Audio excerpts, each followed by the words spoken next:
Now talking about the main rules of liquidation, सबसे पहला point है कॉन्टीजेंट लायबिलिटी का। कॉन्टीजेंट लायबिलिटी वो लायबिलिटी है जो मान लो कंपनी ने कॉन्टीजेंट लायबिलिटी शो करी थी कि दैट मे हैपन और मे नॉट हैपन, लेकिन लिक्विडेशन के टाइम पे, वाइंडिंग अप के टाइम पे अगर कोई कॉन्टीजेंट लायबिलिटी एक्चुअल लायबिलिटी बन गई है और कंपनी ने उसको पे करना है, तो वो अमाउंट क्रेडिटर लिस्ट में ऐड हो जाएगी बाय द लिक्विडेटर, लेकिन वो अनसिक्योर्ड क्रेडिटर्स में ऐड होगी। लेकिन अगर ये अमाउंट अभी एस्टिमेटेड अमाउंट ही है, एक्चुअल अमाउंट अभी क्लियर नहीं है कि कितना पे करना पड़ेगा, तो लिक्विडेटर एक रीजनेबल एस्टिमेट करेगा और उसको फिर अनसिक्योर्ड क्रेडिटर की लिस्ट में ऐड कर देगा।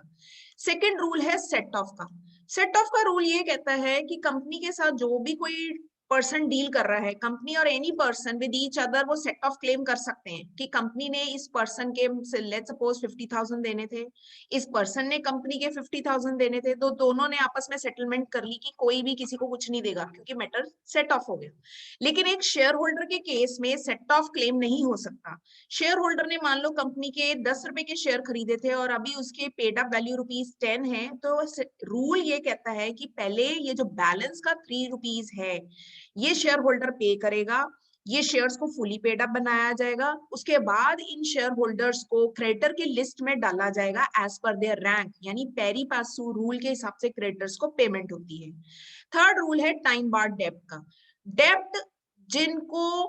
3 साल हो चुके हैं और कंपनी ने अभी पे नहीं किया था, जिसको पे करना था उसने क्लेम ही नहीं करे पैसे, 3 साल निकल चुके हैं, कोर्ट में कोई एप्लीकेशन फाइल नहीं करी, कोर्ट में कोई केस नहीं करा और कंपनी से क्लेम नहीं करा, तो वो डेप्ट टाइम बार डेप्ट होते हैं और कोर्ट ऐसे डेप्ट को कोई प्रायोरिटी नहीं देता। In the eyes of the law time bar डेप्ट हैज नो वैल्यू, तो वाइंडिंग अप के टाइम पे लिक्विडेटर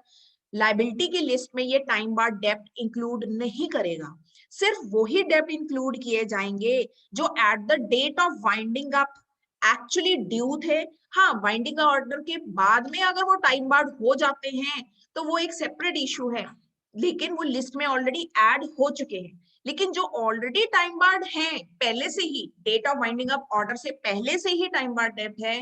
वो लिस्ट ऑफ लायबिलिटी में ऐड नहीं किए जाते। कौन सी एक्ट्स ना कौन सी प्रेफरेंसेस फ्रॉडुलेंट मानी जाती है according to section 531 and court इसको प्रेफरेंस नहीं देता। In the eyes of the law ये ट्रांजैक्शंस फ्रॉडुलेंट मानी जाती है अगर वाइंडिंग अप के ऑर्डर से 6 महीने के पहले के अंदर अंदर कोई ऐसा एक्ट हुआ है, कोई ऐसी ट्रांजैक्शन हुई है बाय द क्रेडिटर्स कि उनको डाउट था पता नहीं उनकी पेमेंट मिलती है कि नहीं, उन्होंने कंपनी कोई प्रॉपर्टी, गुड्स, मूवेबल या अदर इमूवेबल प्रॉपर्टी या कोई loan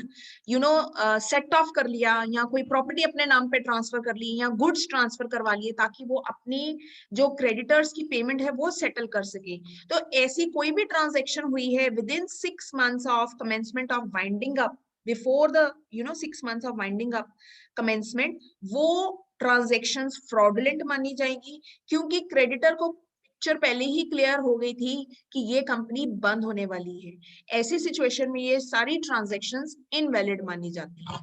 now next rule are for servants and officers of the company. Winding up order operates as a notice of discharge. Implied है कि अब इंप्लॉइज, ऑफिसर्स जो भी rank में company में काम कर रहे हैं वो डिस्चार्ज हो जाएंगे, उनकी अब कोई पावर्स ऑपरेट नहीं होंगी अनटिल एंड अनलेस उनको स्पेशल कोई परमिशन मिली है अंडर सेक्शन 444, अदरवाइज ये सारे ऑफिसर्स, सर्वेंट्स, एम्प्लॉइज डिस्चार्ज माने जाएंगे।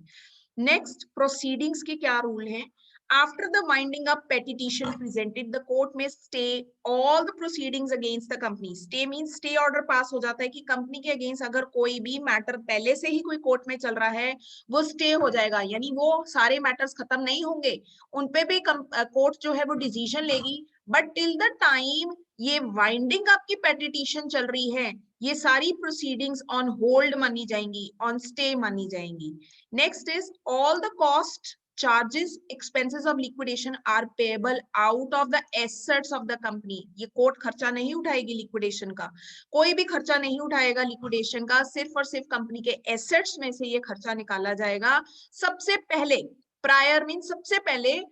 Other than all the claims,